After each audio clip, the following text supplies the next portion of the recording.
Diesel और gas के दाम तो कम करवा दे। डंडों से लाठी से हमारी बहनों को घसीटा गया।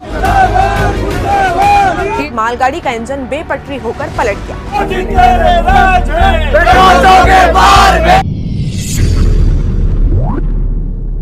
बीजेपी का नया पिट्टू है।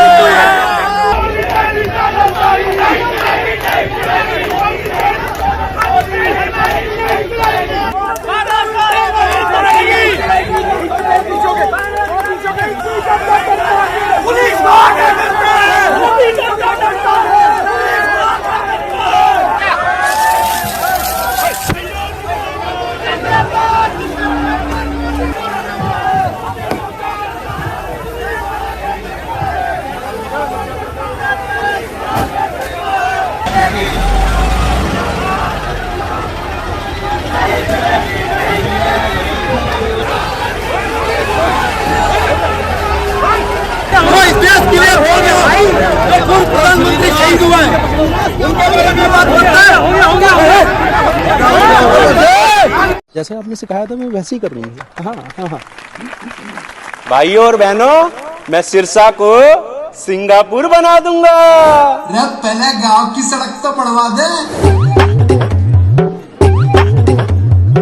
तरक्की की बहार होगी, हर घर के आगे एक बड़ी कार होगी। पेट्रोल डीजल और गैस के दाम तो कम करवा दे।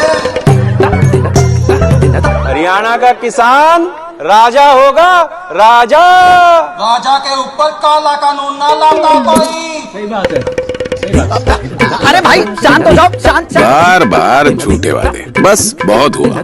बदल डालो इस 10 साल पुरानी फेंकू सरकार को। आज देखो हर घर के अंदर रसोई इतनी महंगी हो गई है। सुबह उठते ही बच्चों को क्या खिलाएं, क्या पिलाएं, क्या नाश्ता पैक करें, वो 10 बार सोचना पड़ता है। अगर आप घर में आधा किलो टमाटर लाए तो हस्बैंड ये कहता है कि देख के बरतियो, 2 छोड़ दियो, ज्यादा मत डालियो। ये हकीकत है। आप सब्जी मंडी चले जाओ, वहां पर सफाई का कोई काम नहीं है, और सफाई तो शहर में कहीं भी नहीं है। अब देखो इस सरकार ने ऐसा कोई वर्ग नहीं छोड़ा जिनको ना पीटा हो। डंडों से लाठी से हमारी बहनों को घसीटा गया।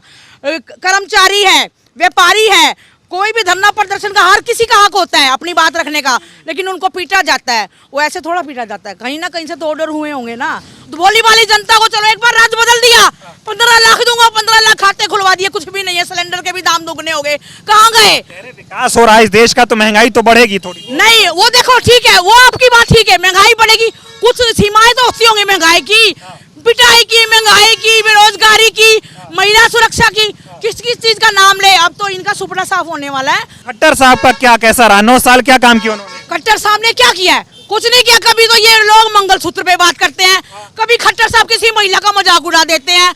अरे ये तो छेड़छाड़ ऐसे होती रहती है। आप मुख्यमंत्री हैं, एक संवैधानिक पद पर बैठे हैं, आपको ये शोभा थोड़ा देता है ये कहना के लिए। खट्टर साहब ने क्या किया है? और अब ये वर्तमान जो सैनी साहब में बैठे हैं, बढ़िया आदमी है, डम्मी है, इनको कुछ नहीं पता, कुछ नॉलेज नहीं है।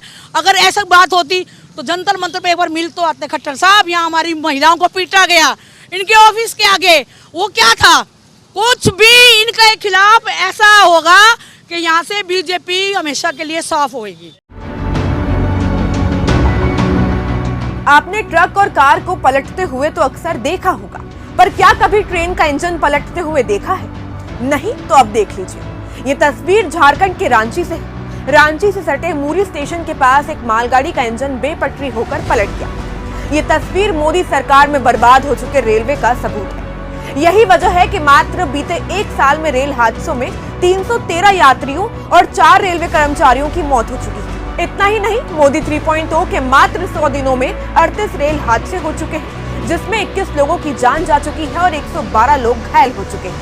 लेकिन इसके बाद भी मोदी सरकार के मंत्री बेशर्मों की तरह रेल हादसों को छोटी छोटी घटनाएं बताकर अपनी जिम्मेदारी से पल्ला झाड़ रहे हैं। क्या मोदी सरकार ने इसी अच्छे दिन का वादा किया था जहां हर दूसरे दिन रेल हादसे हो रहे हैं और देश की जनता अपनी जान दांव पर लगाकर रेल यात्राएं तक कर रही है?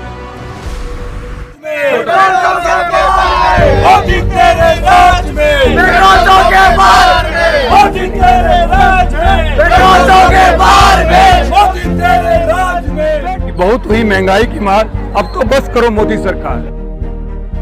अब देखिए महंगाई से लोग किस तरीके से त्रस्त हैं। मगर ये निकम्मी सरकार पूरे तरीके से महंगाई पे काबू ना पाकर सांप्रदायिक तरीके से देश में भाईचारा बिगाड़ने की कोशिश कर रही है। इस तरीके की सरकार नहीं चलेगी।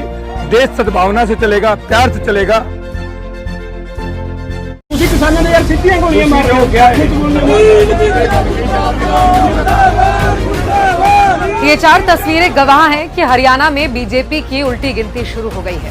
हर गांव, गली, मोहल्ले से भाजपा नेताओं को उल्टे पांव दौड़ाया जा रहा है। सवालों पर सवाल दागे जा रहे हैं। तुमने निहत्थे किसानों को सीधी गोलियां क्यों मारी?